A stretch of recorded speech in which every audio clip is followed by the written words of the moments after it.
Olá, bem-vindos a mais um episódio do Sapo e o Escorpião, o podcast de política da Madre Mídia. Porque na vida, como na política, é difícil fugir à nossa natureza. Eu sou a Isabel Tavares e tenho comigo Sandra Maximiano, economista, professora no ISEG, e Tiago Mota Saraiva, arquiteto e professor na Faculdade de Arquitetura de Lisboa. E como não podia deixar de ser, vamos falar de eleições. Antes de mais, eu vou relembrar os resultados de ontem. Eu comecei, aliás, a noite de ontem a dizer que estava tudo como esperado e acabei a noite a dizer que estava tudo desesperado. Ou seja, não era nada daquilo que eu imaginava, porque a esquerda desceu mais do que eu imaginei e a direita subiu mais do que eu imaginei, o que deu ali uma maioria a António Costa e Rui Rio não conseguiu o resultado que se previa. Recordo alguns números. O PS ganhou com 117 deputados, 2.246.000 votos.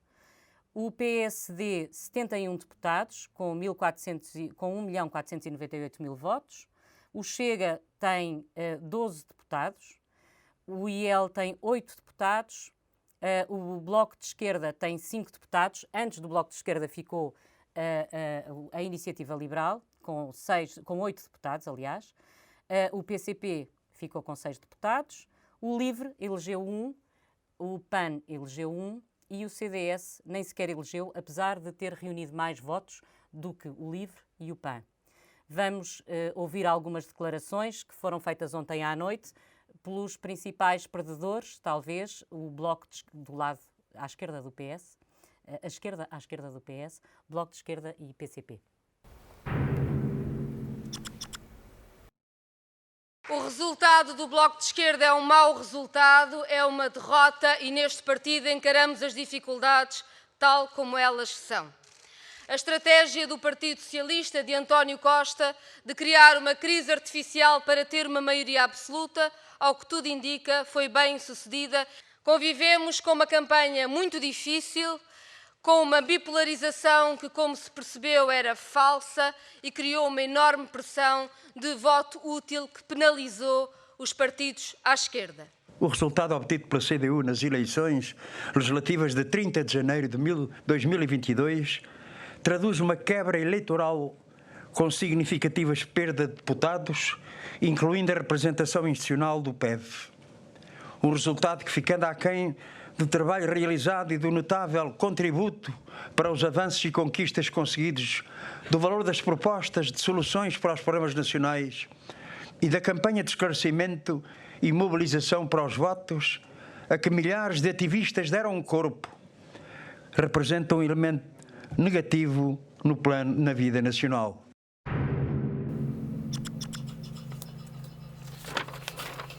Sandra Maximiano, começo por si e por lhe perguntar se, ouvindo estas declarações, pelo menos desta vez não tivemos todos a dizer que eram vencedores. Houve alguém a admitir derrotas, o que já é um passo em frente.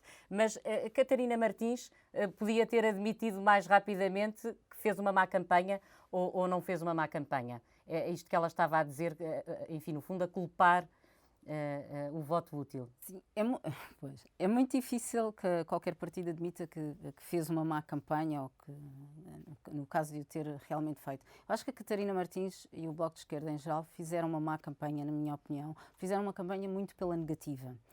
Portanto, e cansou por sistematicamente apelarem ao voto para derrotar o Chega, com toda a boa intenção que isso tem. Isso provavelmente será agora sendo que o eles grande são mote do Chega. Sim, e que será agora provavelmente a sua força, a sua grande motivação daqui para diante. Penso que será agora o grande mote do Bloco de Esquerda e que provavelmente e até poderá tirar daí depois algumas vantagens, mas a campanha foi sempre feita pela negativa, portanto era para não levar o racismo para o Parlamento, para derrotar o Partido Socialista e não termos e não conseguir toda a maioria absoluta, mas mesmo até nem falando da maioria absoluta, era mesmo derrotar o Partido Socialista, para não termos um governo de direita. Portanto, sempre foi uma campanha pela negativa, e eu acho que isso cansou os portugueses e cansou também muitos dos apoiantes do Bloco de Esquerda que procuravam e que procuram, na minha opinião, uma campanha mais pela positiva. Tiago, não sei se está de acordo com isto e ouviu as declarações de foi uma grande derrota. Jerónimo tem ali uma frase fabulosa. Foi uma grande derrota para o PCP. E porquê? Nós também já falámos um bocadinho sobre isto antes. Sim, eu acho que foi uma significativa derrota de todas as forças à esquerda do PS. Acho que a campanha teve contornos relativamente novos, também em virtude da situação pandémica, portanto, onde a televisão e a visibilidade na televisão teve de facto uma influência muito significativa. Por exemplo, uma das questões que é importante refletir no quadro da CDU é perceber, por exemplo, a decisão de não ir a todos os debates, que implicações é que teve. Eu acho que isso é uma matéria que é importante perceber. E depois eles deviam ter discutido o PCP devia ter discutido com o Jerónimo, devia ter discutido com o André Ventura? Não sei até porque, por exemplo, a CDU teve um conjunto de situações que eram perfeitamente imprevisíveis, como a questão do problema de saúde de Jerónimo de Sousa. Imediatamente a seguir, reparem, é substituída em campanha no terreno por João Ferreira. Eles já tinham decidido que não iam aos debates? Exatamente. Mas o que aconteceria necessariamente era que Jerónimo de Sousa só faria provavelmente o debate com António Costa à mesma. Porque seria substituído depois por João Oliveira, por João Ferreira, mas entretanto João Ferreira também é um dos únicos que apanha Covid no processo. Portanto, criou aqui uma dificuldade grande numa campanha onde foi particularmente visível. Aliás, as pessoas estiveram particularmente atentas às discussões e ao espaço público, não o espaço público da rua, e a CDU faz muito campanha local, portanto, essa campanha local teve muitas dificuldades em chegar às pessoas. Depois, parece-me que há uma questão que as pessoas que fica relativamente claro, as pessoas não perceberam o chumbo do Orçamento de Estado, quer dizer, independentemente das razões que eu acho, e pessoalmente acho que havia razões para o chumbar, mas as pessoas não o perceberam, ou seja, as pessoas pensaram mesmo que era melhor ter continuado a legislatura, e isso parece-me que é claro dos resultados eleitorais. E António Costa, que anda há 29 anos nisto, soube muito bem explorar esse lado do se este orçamento estivesse em vigor, já tinham isto, já tínhamos aquilo, já. Ele explorou muitíssimo bem essa parte. Ele pode apresentar, Sandra, pode, claro, mas deve apresentar o mesmo orçamento ou tem que haver ali mudanças, até porque a realidade também é diferente já hoje do que era... Económico. O plano económico, sim. Temos a inflação. Sim. Eu acho que necessariamente deveria apresentar um orçamento, não sei não retificado, mas um updated budget, não é? Portanto, um orçamento ajustado a esta nova realidade económica e, sobretudo, ter em conta, portanto, não ignorar que temos estes novos ventos da inflação e com esta sombra do aumento da taxa de juros, e isso deveria ser refletido no novo orçamento, sem dúvida. Se o vai fazer, não sei, eu acho que ele também agora tem um papel muito interessante, que é reconciliar os portugueses com o conceito, com a noção da maioria absoluta. Eu acho que não temos muito boas memórias de maiorias absolutas. E alguma coisa me diz que não vamos ficar com uma boa memória agora, não sei porquê. Pronto. É difícil ter boas perspectivas do que é que será realmente uma maioria absoluta. E a primeira coisa é apresentar um orçamento que seja muito diferente, ou tocar em alguns pontos-chave que sejam mais visíveis para o cidadão comum, não é? Em que se sinta que há algum autoritarismo, não é? Impor Portanto, facilmente esse... Ele tem que dialogar um bocadinho agora. Eu acho que vai ter que ser mais... Sim, vai ter que ser muito diplomático nesse sentido, se quiser, portanto, sair com... Portanto, limpar a imagem de uma maioria absoluta. Eu acho que nesse discurso, o discurso que ele fez foi um pouco assim. Eu pensei que, portanto, ele falou aqui, está aberto ao diálogo, mas depois fui-me lembrar também dos discursos de Sócrates, também estava aberto ao diálogo, portanto, o discurso também não foi muito diferente ao discurso de Sócrates, onde teve a maioria absoluta. Portanto, eu acho que vai ser muito pensado. Portanto, há aqui que sim que fazer alterações ao Orçamento de Estado, mas também ele andou a apresentar, não é? A levar o orçamento para debate. Portanto, acho que há também uma expectativa de que alguns pontos-chave do orçamento sejam mantidos, nomeadamente ao nível das questões mais O que é que ele não pode manter de todo, ou o que é que ele não devia manter de todo, tendo em conta este novo cenário macroeconómico que nós temos? O que é impossível, ou o que é que devia ser impossível manter e que ele tinha que ajustar?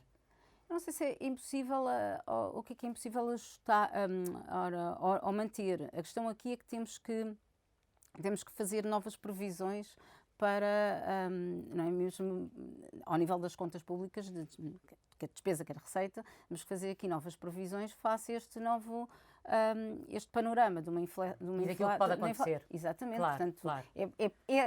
vá lá, é fazer novas contas e pensar sobre essas contas. Portanto, não é possível agora estarmos aqui a dizer que é impossível manter a alteração nas taxas. Sim, se tem que ser na receita, se tem que ser em que sítio da receita. Sim, em que receita especificamente, ou em que os escalões de IRS vão manter, portanto, toda aquela proposta dos escalões de IRS, e já foi muito claro que se iria manter, e até com retroativos, portanto, tudo o que ele conseguisse manter e que conseguir tanto funcionar com retroativos funcionaria. As medidas sociais, é isso que eu vejo que é difícil de voltar atrás com algumas dessas medidas, e muitas delas surgiram também porque estávamos com uma geringonça, portanto, aquela questão de este orçamento também é o orçamento mais à esquerda. Mas isso tem piada. Sandra, eu peço desculpa por interromper, mas eu perguntava ao Tiago, porque essa coisa do diálogo e da negociação, não é? Que o Sócrates dizia a mesma coisa, né? Porque eu posso dizer que vou dialogar com todos para convencer uns quantos, mas depois, quando está no meu poder, não é? Ele também tratava o Marcelo um bocadinho nas palminhas e agora já começou a descartar um bocadinho. Está bem, mas os poderes do Presidente da República são os poderes do Presidente da República. Portanto, quer dizer, com a geringonça aconteceu o mesmo. No primeiro orçamento, em 2015, ainda falo desses primeiros 4 anos, no primeiro orçamento as medidas passaram quase todas, no segundo orçamento das medidas propostas pelo Bloco de Esquerda e pelo PCP já só passaram 40%, no terceiro orçamento já só passaram 30% e no último orçamento passaram para aí 15%, se tanto, não é? Das medidas propostas. Portanto, isto depois há uma tendência para... Houve muita coisa que ficou por discutir, independentemente de ter havido muita discussão pública, houve muita coisa que ficou por discutir. Ninguém sabe hoje que orçamento é que era aquele que António Costa tinha na mão. Não se sabe se era o orçamento que o PS apresentou numa primeira fase, não se sabe se era um negociado, ou se era um negociado já. Qual é o orçamento que António Costa de facto defende? É o primeiro do PS ou aquele que depois foi negociado e que foi dizendo que se foi cedendo à esquerda? Isso é uma das questões que é importante muito perceber. Mas, e por outro lado, nós transformámos toda a discussão numa discussão que é muito desconfortável de fazer, por exemplo, para os partidos à esquerda do Partido Socialista, que é da governabilidade. Todos eles deixaram claro, seja a CDU, seja o Bloco de Esquerda, deixaram claro que não falhariam nos votos, nas políticas à esquerda. Era mais ou menos esta a construção que se fazia. No entanto, andámos sempre a discutir governabilidade sobre uma premissa, que era uma premissa que nos era colocada pelas sondagens, que era, estávamos em empate técnico.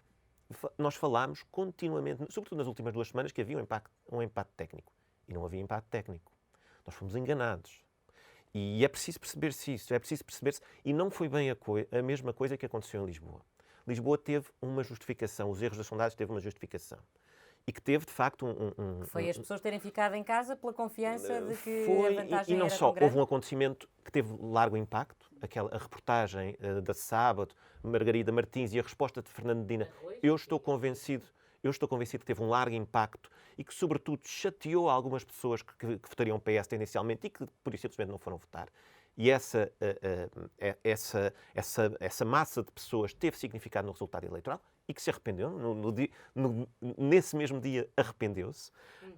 Mas neste caso não é bem assim, porque nós na média de sondagens vemos que, por exemplo, Bloco de Esquerda e PCP não estão muito longe daquilo que se apontava nas sondagens. Sim. Portanto, não se pode vir Como agora... a Iniciativa Liberal também não, apesar do que eu digo, eu não esperava que eles tivessem tantos deputados, tenho que dar o braço a torcer, porque eu disse isto várias vezes, não vão conseguir os 5 deputados que querem, e eles não só conseguiram 5 como conseguiram 8, mas mesmo o Chega, eu devo dizer que não pensei que fosse ter 12 deputados deputados, não pensei. Mas Bloco de Esquerda e PCP somados, digamos que a média de sondagens falhou um ponto percentual, mais ou menos. E não foi um ponto percentual que o Onde PS falhou mesmo aumentou. foi ali no... O que falhou é que as sondagens não andaram a perguntar às pessoas de esquerda. Portanto, isso parece-me claro. Aliás, hoje temos o sentimento inverso do que aconteceu aqui em Lisboa. Temos muitas pessoas de esquerda a dizer que não sabia, que foi votar PS e que se soubesse que estávamos perante uma maioria absoluta, se calhar não tinha votado. E muita gente a assumir hoje que não teria votado se isso fosse. Portanto, nós criámos uma situação que é relativamente complicada para o Partido Socialista. A questão aqui é que vai ser mais complicado do que possa parecer neste momento.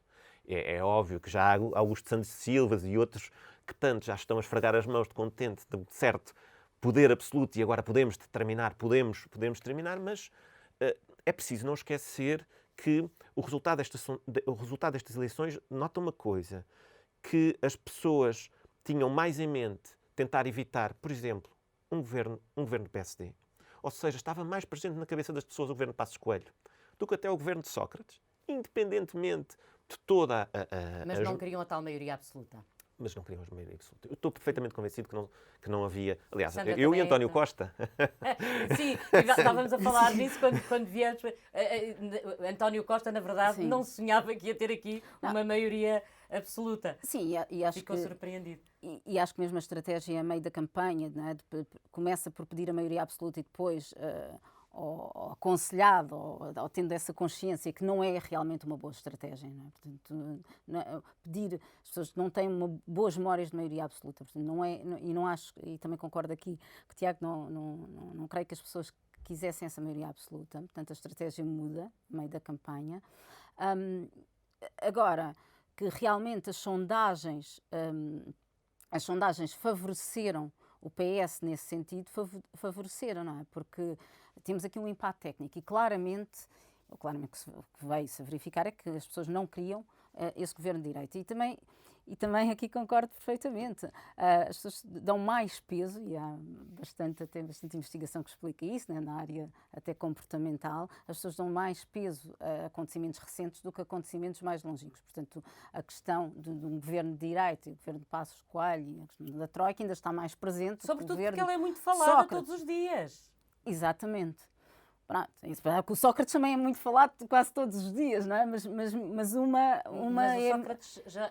Mas está é resolvido. muito mais direto. As pessoas sentiram Exatamente. muito mais direto no no bolso, bolso. não sentiram Exatamente. Sócrates. No bolso sentiram foi o Exatamente. PSD. Portanto, Culpado ou não?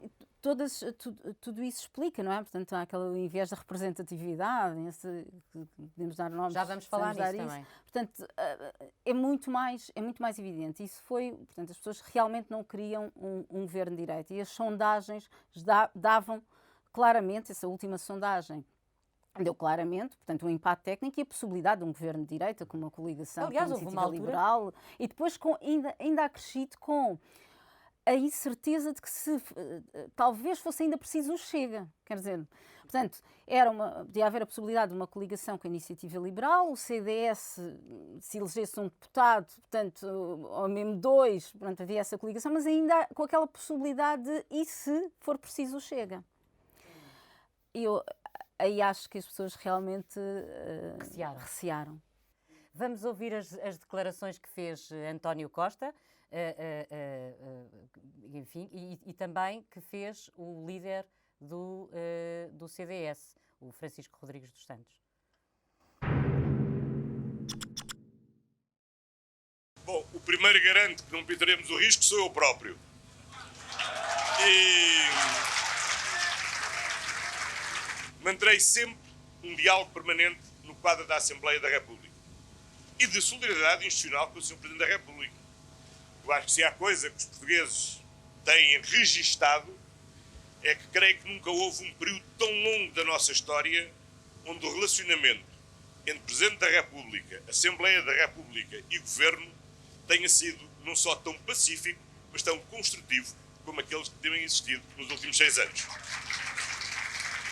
Vamos ser fiéis a todos os compromissos que assumimos até agora e iremos cumpri-los um a um, designadamente aqueles que constavam do Orçamento de Estado, que eu repetidamente referi na campanha eleitoral que iríamos implementar e que iremos implementar. Enfim, estes foram os resultados que o povo português escolheu Eu, como democrata, cumpro-me respeitá-los humildemente e retirar daí as devidas ilações, que são estas. Apresentei ao Presidente do Conselho Nacional a minha demissão de líder do CDS.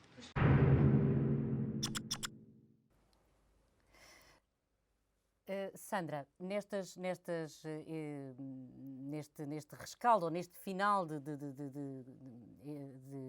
dia de votos, vimos, em função dos resultados, muito pouca gente demitir-se, na realidade, porque o único que se demitiu assim a sério foi o CDS, porque não conseguiu eleger nenhum deputado, apesar de, como eu disse no início, ter tido mais eleitores, mais votos do que o PAN ou do que o LIVRE. Portanto, aqui tem a ver com a tal representatividade que vamos falar, mas Catarina Martins não se demitiu,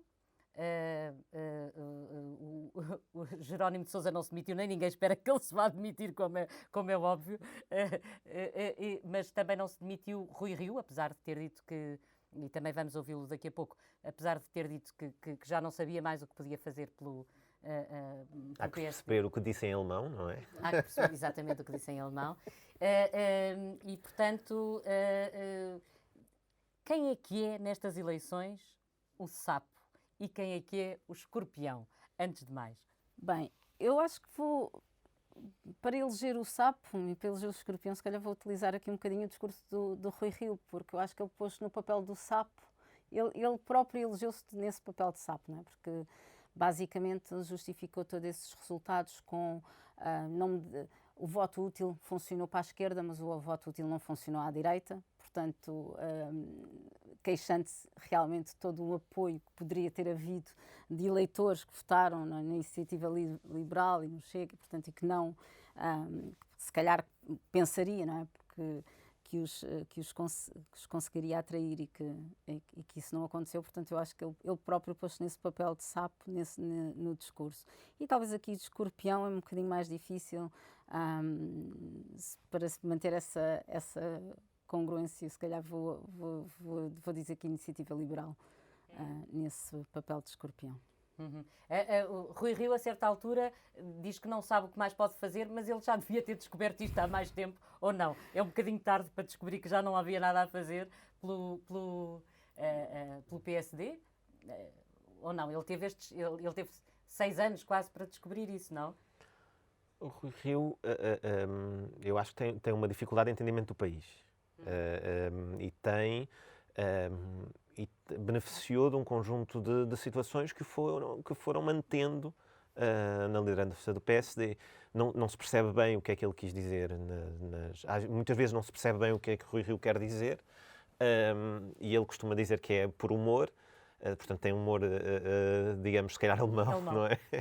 Portanto, mas creio que será o fim de linha, não é?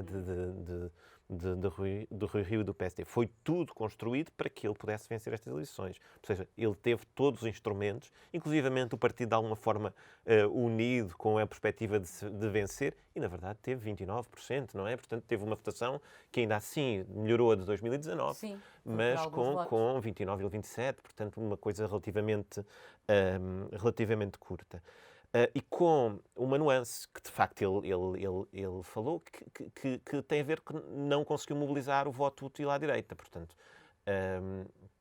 teve a constituição de um grupo, um grupo parlamentar, diria eu, mas que eu acho que se extinguirá de uma força política que abriu a frente da extrema-direita, que nos deve envergonhar às pessoas, a todos os democratas, os humanistas, e que nos vai envergonhar durante 4 anos na Assembleia da República, mas que, de qualquer forma, é preciso notar, André Ventura teve 500 mil votos, teve meio milhão de votos nas presidenciais. Neste momento, muito projetado, atenção, nestas eleições, foi pela primeira vez André Ventura teve um conjunto de comentadores continuamente a desculpabilizá-lo, continuamente a dizer que faz parte do sistema e continuamente a normalizá-lo de alguma forma. E nesse sentido... Não concordo nada com isso. E nesse sentido... sim. Havia sempre no final do debate, que tinha sempre um enquadramento e que tentava de alguma forma aligeirar e moderar de alguma forma o discurso que André Ventura tinha. Nós hoje vamos ver também outra coisa, não vamos só ver André Ventura. Nós estes 4 anos vamos ver outras pessoas, vamos ver Pedro Frazão, que insultava no mercado, insultava as pessoas que vendiam no mercado, faziam o seu trabalho, do seu carro, insultava, gritava. Portanto, vamos ver este tipo de comportamentos que nos vão envergonhar, certamente, todos os humanistas e todos os democratas. E provavelmente o Chega, nas presidenciais, já teve o seu topo, já está. Aliás, André Ventura propôs, em novembro, propunha-se ter 15%. Não nos podemos esquecer disso. Também foi reduzindo. Mas isso pode ser uma técnica, isso é uma técnica de marketing quase, não é?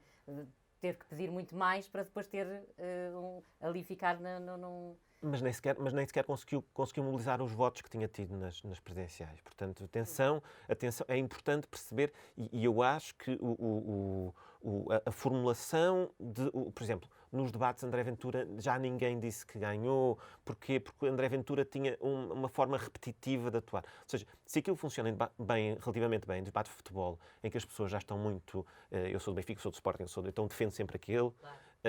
As pessoas depois aquilo cansa, não é? Portanto, aliás, Rui Tavares beneficiou muito disso, ou seja, Rui Tavares beneficia muito de ir aos debates e beneficiou muito do debate com André Ventura para mobilizar algumas pessoas da parte do seu eleitoral, sobretudo aqui em Lisboa, que era o que era importante ao LIVRE. Sandra, o CDS, eu mantenho, não cheguei a perguntar, mas o CDS desapareceu da Assembleia da República, não sabemos se vai desaparecer ou não. O que é que aconteceu? É um partido velho, de facto velho, no sentido das ideias, não evoluiu. O que é que se passou e que falta vai fazer? Vamos sentir a falta do CDS ou não? É um partido com uma série de problemas que vêm desde longe, não é? Portanto, acho que começou desde aquela questão do Paulo Portas, do irrevogável. E, portanto, já vem desde longe a decair e com grandes conflitos internos. Agora, se modernizou ou não, se podia ter feito algumas mudanças estruturais, para o partido, enfim, discutir e repensar. Eu não sei se o CDS... portanto, há muita gente, e hoje li alguns comentários, mesmo pessoas de esquerda, a dizerem que veem com alguma pena que o CDS saia do Parlamento. Portanto, esta noção de que é um partido histórico, que é um partido que teve grandes personalidades, portanto, e as pessoas veem com alguma pena essa saída do CDS. Portanto, como se que o legitimassem mais enquanto partido e a sua existência façam outros partidos novos. Eu tenho uma visão um bocadinho diferente. Eu acho que é preciso também este dinamismo. Isto é não temos que ver que um partido tenha que existir para sempre, não é? Claro, portanto, não é estático. Não é estático. Temos também a pensar isto, que eu vou fazendo um bocadinho as palavras da monarquia, não é? São dinastias e se calhar faz sentido numa altura, não faz sentido noutra. Temos um partido que é mais próximo do CDS e com uma visão também um pouco mais moderna, um foco muito económico, que é a Iniciativa Liberal. E eu não vejo, neste preciso momento e com o crescimento da Iniciativa Liberal, que haja espaço para um CDS da forma como o CDS tem existido nestes últimos anos e ao mesmo tempo que a Iniciativa Liberal está em crescimento. Eu acho que o que vai acontecer, e o partido tem que pensar, não é?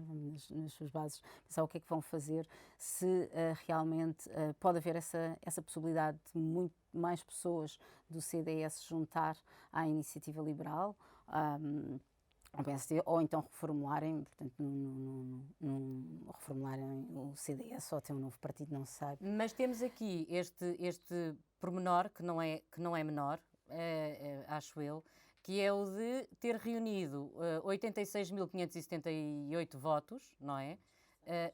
Exatamente, e não ter conseguido eleger. Quando o PAN teve 82.250 e elegeu, e o LIVRE nem chegou a isso e também elegeu. Os eleitores podem sentir-se e têm todo o direito de se sentir defraudados. Como é que aqueles têm menos votos e têm um representante na Assembleia da República e este que tem mais votos não tem? Como é que esta questão se resolve? Os partidos têm ou não que olhar de uma vez por todas para esta questão do nosso sistema eleitoral e da maneira como são constituídos os círculos eleitorais? Sim, eu acho... bem, eu acho que da perspectiva das pessoas, Eu acho que mais o que aqui importa corrigir é, por exemplo, porque é que um partido que tem 41%, num cenário em que votam 58% das pessoas, portanto estamos a falar de um partido que terá, ou seja, um em cada 5 pessoas votou nele, vai ter a maioria absoluta. Isso parece-me que é uma coisa que a gente tem de corrigir. Portanto, tem de haver provavelmente círculos de correção, e isso prejudica todos os partidos menores. Por exemplo, estava a ver um estudo antes de vir para cá que apontava para que se houvesse um grande círculo, um grande círculo a nível nacional, nós teríamos, por exemplo, blocos de esquerda e CDU com 10 deputados. O CDS elegeria, e não elegeria só um, elegeria talvez 2 ou 3. Portanto, nós temos de assegurar maior representatividade também daquilo que... E temos de fazer uma coisa, quer dizer, por exemplo, um voto no CDS em Beja não conta. Não, claro que não. É para um voto para o lixo.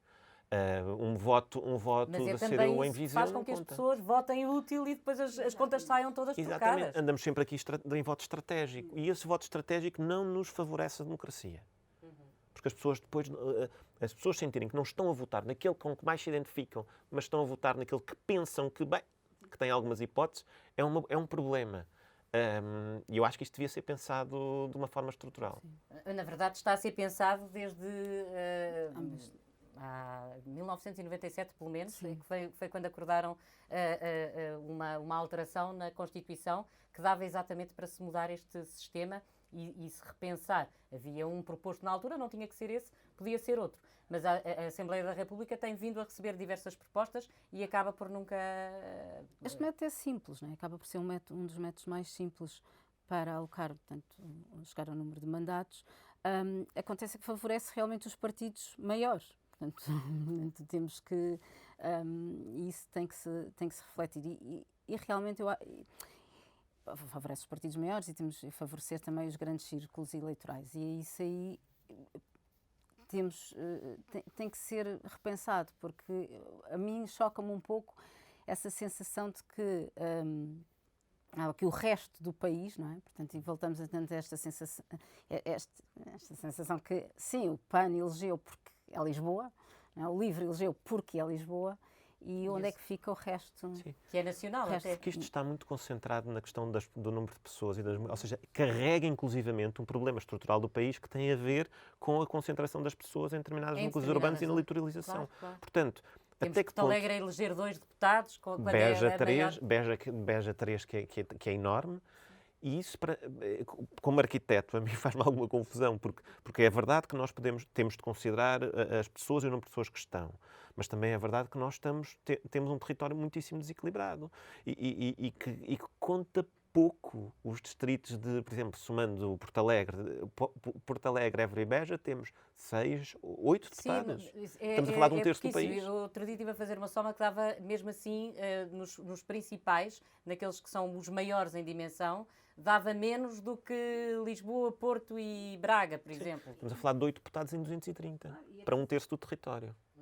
E é exatamente esse ponto, eu acho que é muito importante, porque depois falamos muito da questão da regionalização e a importância, portanto, do interior e todas as estratégias para o interior. Quer dizer, se não tem uma representatividade a sério na Assembleia da República, é difícil. Portanto, como é que podemos ter essa representatividade? Será... eu percebo que também não vamos estar aqui por uma série de deputados por territórios vazios, não é? Portanto, estamos a falar de pessoas, temos que ter a representatividade para as pessoas. Mas também temos aqui uma questão mais estratégica, que é que nós queremos pessoas nessas zonas. Portanto, andamos aqui num catch-22, não é? Portanto, não é... como é que isso se resolve? Então, se calhar é ter essa coragem de pensar que mais deputados por regiões maiores vai trazer vantagem no futuro para atrair também investimentos, que é pessoas que tudo para essas. E para falarmos disso, vamos ouvir agora Rui Rio, a Iniciativa Liberal, portanto João Coutinho de Figueiredo e André Ventura do Chega. As declarações dele são têm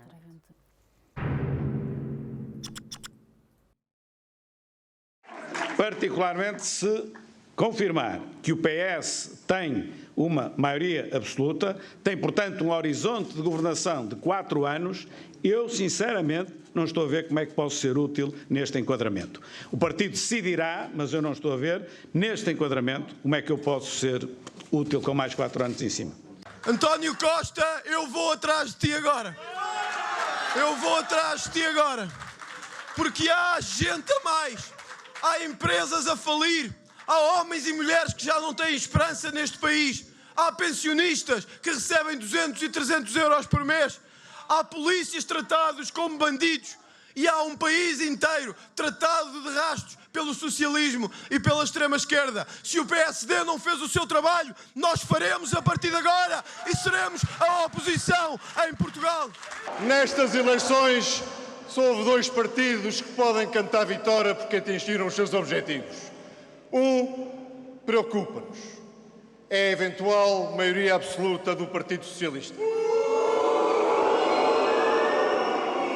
Já tive a ocasião de te cumprimentar, António Costa, de lhe dar os parabéns pela vitória, mas de lhe dizer que pode contar no próximo Parlamento com a oposição firme da Iniciativa Liberal. E temos André Ventura a dizer que vai atrás do Costa e, portanto, a dar, se calhar, o mote daquilo que vai ser a Assembleia da República, ou como lhe chamou o nosso parlamentar, o nosso grupo parlamentar, mas não é apenas do Chega. E temos aqui, antes disso, eu gostava de falar de uma coisa que é, António Costa é muito beneficiado pelos votos dos mais velhos e João Coutinho de Figueiredo, ao contrário, é muito beneficiado pelos votos dos mais novos. O que também, se nós pensarmos que estes partidos vão fazer ainda um caminho, nos faz acreditar que daqui a, se calhar, não muitos anos, não sei se 8, se 12, se quantos, mas pode haver aqui uma inversão para uma direita mais à direita. Não concordam com isto? Eu aliás, pego neste discurso de André Ventura, que eu acho que é importante. Eu acho que não... André Ventura não tem paralelo à esquerda. Ou seja, eu não acho que haja uma extrema-esquerda que seja equiparável à extrema-direita que nós temos em Portugal. Não vê a Catarina Martins e o Bloco de Esquerda, não? O equiparável à esquerda que existe noutros países seria uma esquerda que defendia a prisão de banqueiros e que nos diria e que confundiria o plano político e judicial. Nenhuma esquerda em Portugal o faz. Defenderia a extinção da iniciativa privada no ensino, seja na saúde, e nenhuma esquerda o faz. E defende economias mistas. Mas o Bloco de Esquerda, para mim, continua a ser muito o espelho do Chega. Porque de modo algum. Eu só acho que a Catarina Martins não se vê como o André Ventura se vê. O André Ventura sabe quem é. E a Catarina Martins não sabe quem é. Catarina Martins declara social-democrata, ou seja, que é uma linha, de alguma forma, europeia e com alguma lógica europeísta. Não estamos a falar da mesma coisa. E é importante que se faça ou seja, a extrema-esquerda concreta e que teve já muitos reflexos em muitos países europeus, por exemplo, até com atentados, tal como muitos dos que estão hoje com André Ventura foram já criminalizados, são já constituídos arguidos e culpados, mas culpados por atos de violência. Mas por atos de violência. E isso... há uma questão que o Davide Diniz dizia há uns dias. Quer dizer, independentemente de tudo, André Ventura é racista. E isso nós não podemos deixar de dizer. Nós temos uma coisa que nos permite ver muito bem isto, que tem a ver com a nossa Constituição. De facto, André Ventura está sempre no borderline, ou muitas vezes além da nossa Constituição. A nossa Constituição define um conjunto de princípios humanistas que André Ventura não cabe dentro. E que a extrema-esquerda provavelmente também não caberia, como eu estou a dizer. Por exemplo, uma coisa óbvia tem a ver com a prisão de banqueiros. Isso seria uma matéria de um cruzamento entre a lógica política e a lógica judicial que ninguém à esquerda defende. Portanto, embora André Ventura calhe muito bem estabelecer esta dicotomia entre Bloco de Esquerda ou CDU, exatamente para se normalizar, para entrar dentro do espectro das pessoas. Agora, ir atrás de António Costa, ninguém diria à esquerda. Fosse de esquerda, direita, ninguém iria. Repara uma coisa, uma das coisas, nunca houve, por exemplo, quando houve a maior tensão em Portugal sobre a esquerda-direita, que é claramente o governo da Troika, o governo de Passos Coelho, por exemplo, nunca houve manifestações junto à sede do Partido Social Democrata. Sim. Porque havia um respeito, que era um respeito constitucional sobre o que são os partidos políticos. Portanto, e isso André Ventura rompe completamente. Portanto, vamos enquadrar bem. André Ventura é extrema-direita, é perigoso e está fora do quadro da nossa Constituição. E eu acho que não tem futuro. Não, sim. Sandra, mas ele teve quase 400 mil votos, não chegou? 380 mil. Portanto, eu continuo a achar que são votos de protesto, não é? Portanto, são votos de pessoas que estão desagradadas com todo o sistema. Vão ter direito a ter o tal vice-presidente, vão ter direito a estar na conferência de líderes, vão ter direito a estar na presidência de comissões diversas. Ou se muda o regimento da Assembleia da República? Sim, eu acho que vai-se perceber é que vão ter direito a muita coisa e não têm, se calhar, depois uma capacidade para sobreviverem dentro desse sistema, não é? Portanto, eu acho que vai ficar muito patente nos discursos que vamos ver, não é? Eu acho que até pode ter um efeito interessante, não é? Porque, ao fim e ao cabo, há muita gente que acha que isto é um entertainment, não é? Basicamente, de agora ter alguma curiosidade para estar mais atento aos debates parlamentares e ver o que é que este novo grupo parlamentar tem para dizer. E a forma como vai dizer, não é? Portanto, pode haver aqui alguma curiosidade e até chamar mais pessoas para estarem atentas para esta vida política. Isso também, acho que um bocadinho mais a médio prazo, se calhar espero até a curto prazo, que André Ventura vai perder toda esta força que agora ganhou nestas eleições. Agora, eu concordo totalmente aqui com o Tiago, que não temos um equivalente na extrema-esquerda. Ou na nossa extrema-esquerda, não existe essa equivalência. Lembro-me de ver alguns cartazes do Chega que foram vandalizados e o que é que o partido fez? Conseguiu pôr uma série de pessoas. Havia sítios, por exemplo, estou na margem sul, mas havia sítios em que um cartaz tinha sido vandalizado e eles estiveram lá sentados numas cadeiras. Portanto, as pessoas com umas cadeiras, quase que com os paus e ali a defender um cartaz, quer dizer, nunca tinha visto isso em lado. Se calhar vi-se nos Estados Unidos, não é? Com os apoiantes de Trump. Com alguns apoiantes de Trump via-se exatamente isso, essa defesa muito arcaica dos seus valores, portanto, e completamente valores anti-humanistas e democráticos. Portanto, não penso que vá ter, e espero que não tenha, uma grande esperança média de vida no nosso Parlamento. Se bem que acho que também, e pelo menos nesta noite eleitoral, foi desvalorizado. Eu fiquei um bocadinho surpresa quando João Contrinhos, e no discurso dele, diz que há dois ganhadores, não é? Portanto, vencedores, sim. E falou da Iniciativa Liberal e falou de António Costa, um pela positiva, outro pela negativa na visão dele. Portanto, e o Chega foi completamente omitido. Portanto, e houve aqui uma tendência de alguns partidos... Propositadamente, mas de uma forma que parece...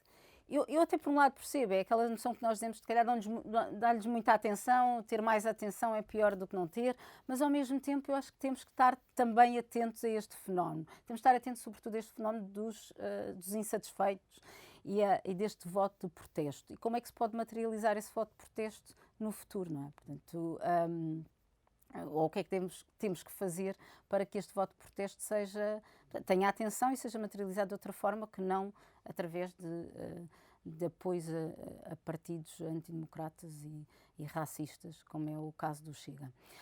Depois aqui, eu acho que a Isabel fez uma pergunta muito interessante, só que é esse ponto que tem a ver com os jovens terem votado na Iniciativa Liberal e o Partido Socialista e todos os partidos, não só o Partido Socialista, também não, o próprio PSD, terem uma massa eleitoral mais velha.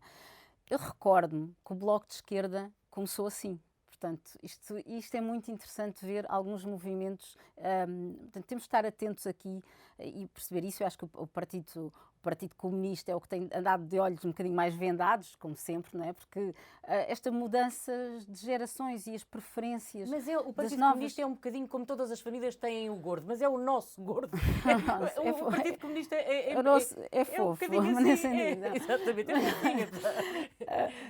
sim, mas o que eu quero dizer é que não estar atento às preferências, eu não estou a dizer que são todos os jovens, mas há um grande grupo, vá lá, de novos jovens com umas outras, vive numa outra realidade, tem uma outra realidade e tem realmente outros objetivos de vida, outras preferências, como digo aqui, não é? Portanto, vivem muito melhor com a incerteza.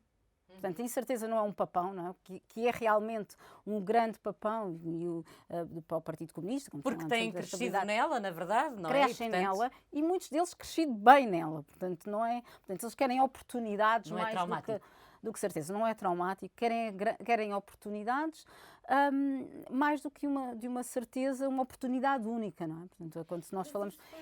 E só aqui a terminar, a questão quando o Bloco de Esquerda aparece, o Bloco de Esquerda também mobiliza um eleitorado muito jovem, e na altura, não é? Com uma série de temas que eram realmente temas muito importantes para aquela geração. E agora, portanto, eu aqui não sei qual é que vai ser realmente o futuro destes dois partidos, é um bocadinho deixar... Eu vejo a Iniciativa Liberal a crescer durante ainda bastantes anos, mas pode acontecer depois aqui, mesmo para a mais extrema-esquerda, e se calhar pensar até mais no LIVRE. Portanto, um partido de esquerda que é livre, que se calhar apela, portanto, sem ter essa ideologia, que se formos ouvir falar de pessoas mais novas não percebem. Portanto, não é? Portanto, essa ideologia política que está por detrás do Bloco de Esquerda e que o LIVRE não tem. Portanto, é possível que haja um crescimento futuro também dessa extrema-esquerda, de uma outra extrema-esquerda, dependendo dos problemas que vão aparecendo. E, obviamente, não podemos esquecer as questões ambientais e muitos jovens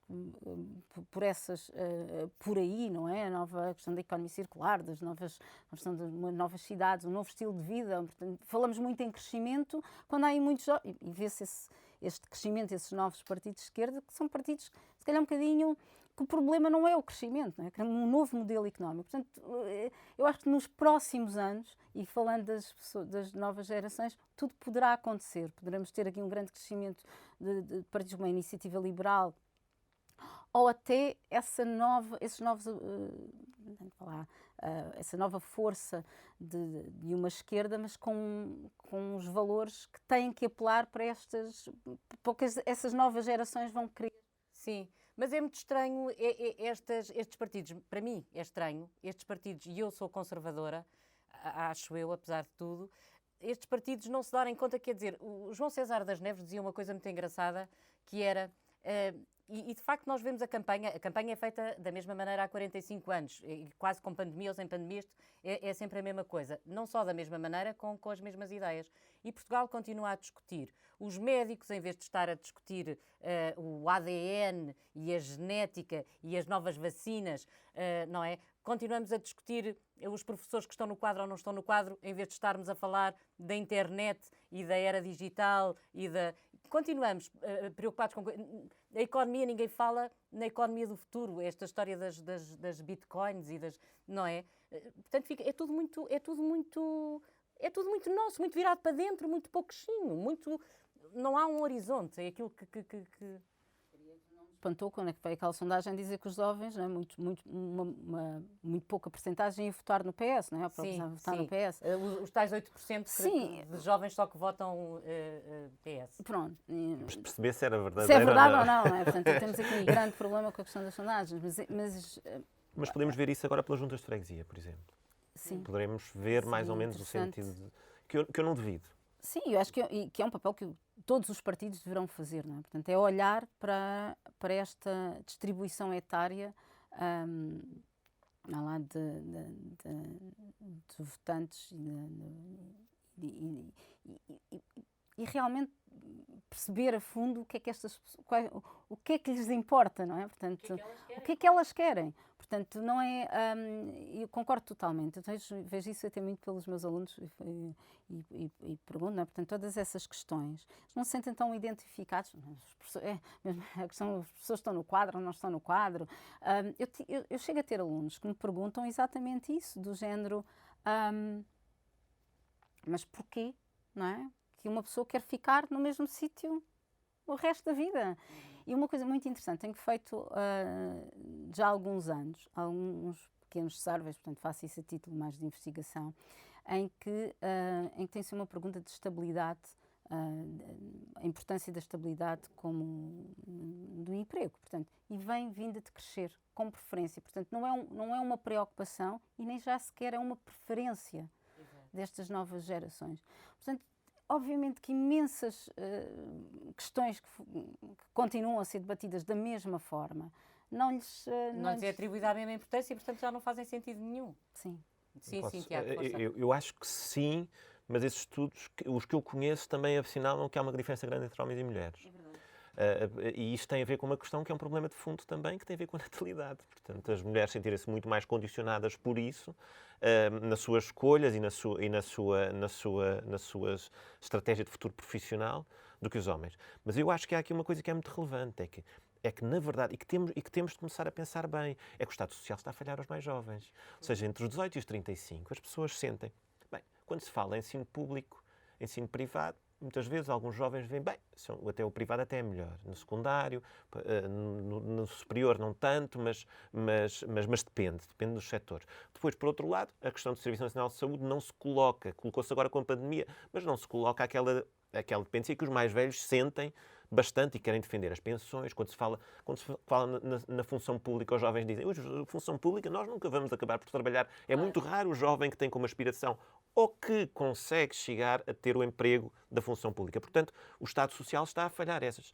E muito do discurso que muitos partidos fazem não se encaixa. Portanto, como é óbvio, e o que os jovens sabem é quando passam um recibo verde, depois vem a conta do imposto, do IRS. E como é natural, ao ouvirem dizer uma taxa de 15%, como pretendia a IEL, são sensíveis, dizem, mas eu pago não sei quanto, eu pago 20 e tal por cento por isto e ganho muito pouco, portanto, sentem-se imediatamente identificados. Portanto, há aqui um problema, que eu acho que é um problema sobretudo dos partidos à esquerda, que tem de ser tratado.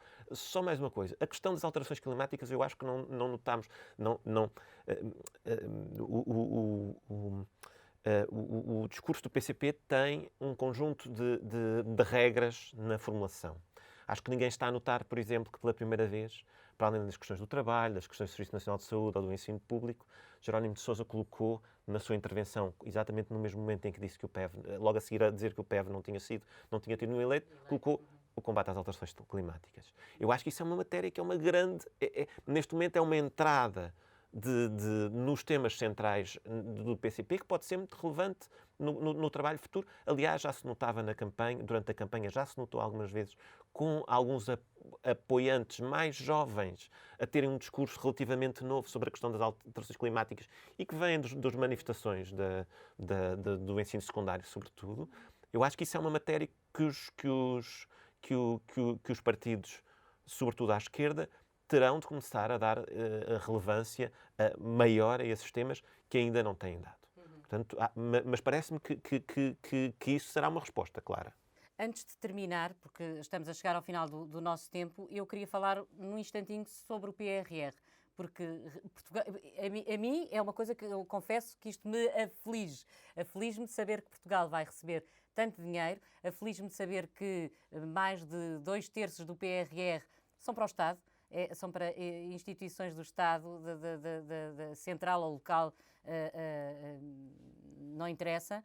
E quem é que vai beneficiar disto? E há bocadinho falávamos da habitação, e a habitação vai em princípio, porque depois não tenho certeza nenhuma, porque isto tem datas, 2026, depois nós sabemos que há impugnações, há toda uma série de obstáculos que nos faz pensar como é que isto vai ser utilizado.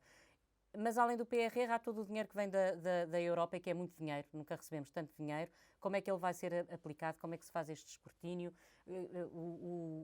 O João Coutinho de Figueiredo falava na regionalização e é um debate que nós vamos começar a ter. isto está a ser equacionado em conjunto ou são duas realidades completamente dispersas? Como é que acham que o PRR devia ser pensado? Devia ter sido discutido e não foi? Essa é desde logo uma questão, porque repara uma coisa, nós tivemos as eleições autárquicas em setembro e, independentemente de tudo, nós tivemos dois centros de discussão. De Freixo de Espada à Cinta a Vila Real de Santo António. Todos falaram sobre a questão do problema da habitação e todos falaram sobre a questão do PRR. E era um tema que não era bem local, era um tema nacional. Na verdade, nós passámos para as eleições nacionais e, de repente, o PRR e a habitação desapareceram da discussão pública. O que é de facto, vê-se a determinação da agenda não foi necessariamente aquilo que as pessoas queriam ouvir falar ou sobre o qual se disputam as principais políticas. Não é? A governabilidade está resolvida neste momento, por exemplo. Portanto, tudo aquilo que nós discutimos nas últimas 3 semanas não interessa nada, porque está resolvido, houve maioria absoluta. Agora, há um problema claro relativamente ao PRR. O valor que tem para a habitação é um valor muito superior ao investimento desde 87 a 2011. Portanto, estamos a falar, nos vários planos de realojamento que houve, estamos a falar de um valor relativamente significativo, mas que não cobre as carências que Portugal tem. Portanto, nós estamos a falar, muito provavelmente, o que as estratégias locais de habitação estão a definir é que nós temos 100 mil pessoas que podem ser consideradas a viver... 100 mil pessoas, não, desculpem, agregados. Sim, portanto, 100 mil agregados. Portanto, 100 mil fogos de pessoas a viver em condições indignas. E o PRR vai dar a resposta a 26 mil. Portanto, nós temos aqui um problema que ainda assim, ou seja, e se conseguirmos construir até 2026 as tais 26 mil, coisa que eu não acho que não vamos conseguir, nós temos uma camisa de forças que é o Código de Contratação Pública que de facto tem de ser mudado, tem de ser alterado, tem de ser simplificado e tornado mais transparente.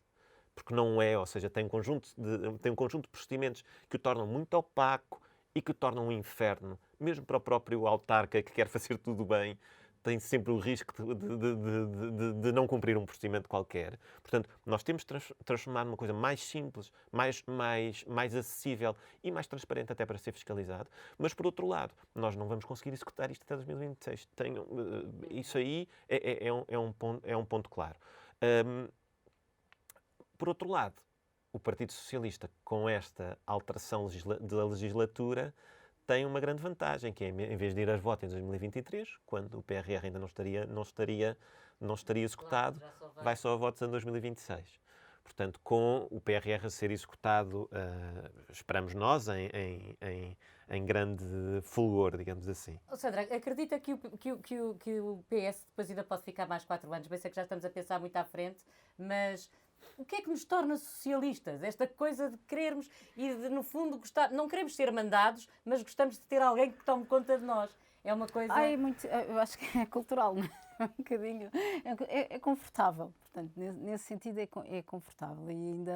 E falando por contraponto àquelas novas gerações que acho que estão muito mais...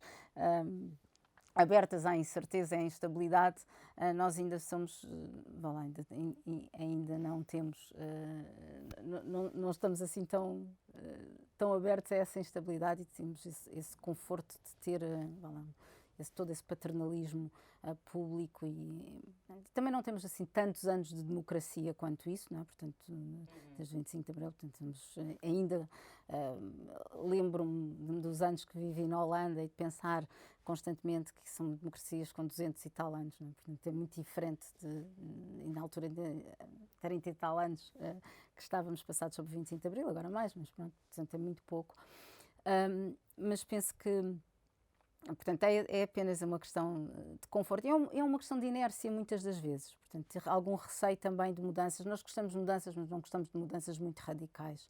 Portanto, o certinho. Sim, em geral preferimos ver-se isso em vários estudos que têm sido feitos. Portanto, a mudança é boa, mas há sempre aquele receio de grandes mudanças e nós todos, mas toda a gente fala e percebe que são precisas mudanças estruturais, são precisas grandes mudanças, alterações na função pública, mas depois no como é que isso materializa, ou o que é que isso significa ao nível da vida das pessoas é muito difícil para elas perceberem. Portanto, falamos muito de questões ao mérito, é importante mudar, portanto, todo um sistema de contratação na função pública, a questão do mérito, mas para a vida do cidadão comum isso pouco lhe diz, não é? Portanto, eu lembro-me de falar com algumas pessoas que até já tinham votado PSD. Estou a falar de uma classe um pouco mais baixa, de pessoas, portanto, aqueles votantes que votam à esquerda, votam à direita, votam a quem lhes apela, exatamente. E eu lembro-me, portanto, uma pessoa dizia assim, o que eu me recordo, o que me foi agora, o que me é bastante importante ultimamente foi o passe social que baixou de preço, toda a forma que foi uma poupança, um alívio imenso. Portanto, e os livros escolares.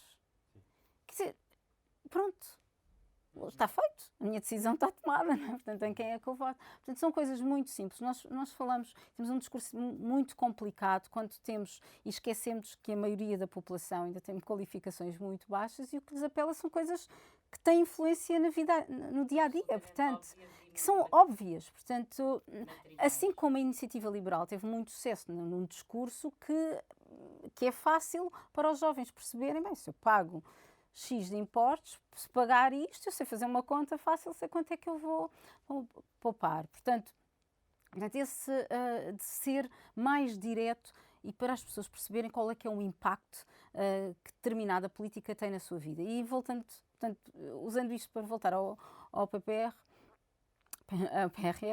desculpem, o PRR... É um bocadinho também. É um bocadinho. Mas eu acho que o que falta, e que falta na maior parte quando falamos de medidas e políticas públicas, falta uma avaliação, eu digo isto sistematicamente, uma boa avaliação ex ante e ex post das nossas políticas públicas. Nós não conseguimos perceber qual é que é o impacto das medidas políticas e das medidas propostas. E estamos a falar impacto, os efeitos numéricos, efeitos qualitativos, em diferentes vertentes, para que as pessoas realmente percebam o que é que esta medida poderá ou não poderá impactar na sua vida. E depois em termos das contas públicas, não é? Portanto, basicamente, nós não temos uma avaliação de impacto.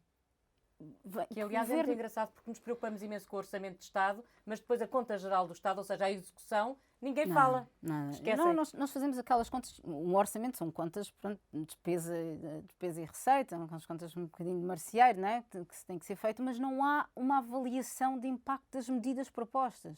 Portanto, o que é que eu vou ganhar por aumentar as pensões a X nível? Qual é que vai ser o real impacto desse aumento? Qual é que vai ser o real impacto do aumento ao ordenado mínimo, de mais construção de habitações? Portanto, isso tem que ser feito. E agora, nós já vimos que existe, como a Isabel já disse, não é? Portanto, a distribuição do dinheiro, que em grande parte vai ficar também no setor público, mas com que impacto? O que é que nós vamos esperar desse investimento?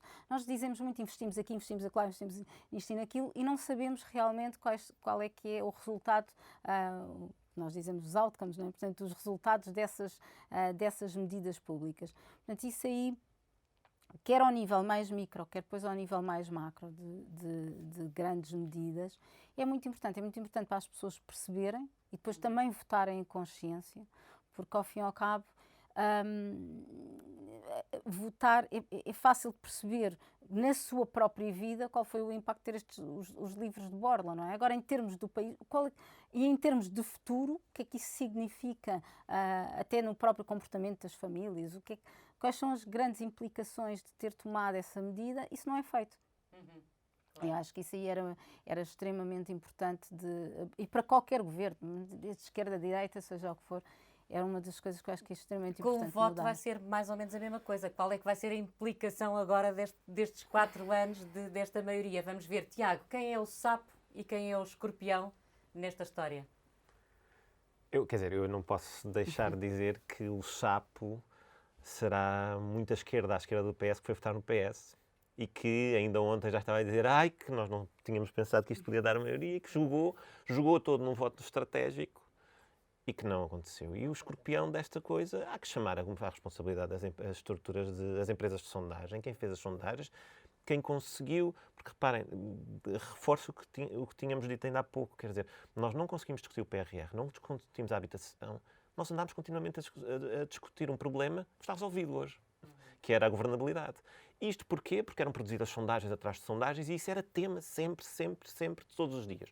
Portanto, as empresas de sondagem agora têm de vir a terreiro e têm de explicar o que aconteceu, porque não é fácil explicar, porque não há... O que aconteceu é que não se consegue explicar os valores do PSD e não se consegue explicar os valores do PS. Estavam enganados. E isso é importante que digam porque é que estavam enganados.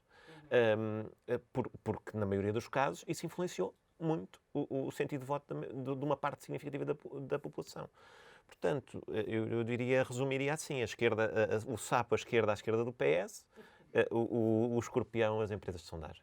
Muito bem, e chegámos ao fim de mais uma conversa. Agradeço à Sandra Maximiano e ao Tiago Mota Saraiva terem aceitado o nosso convite. Obrigada também a quem nos ouve.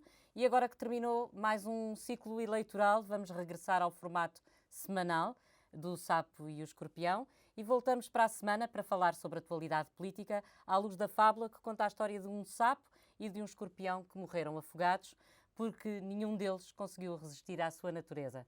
Até para a semana.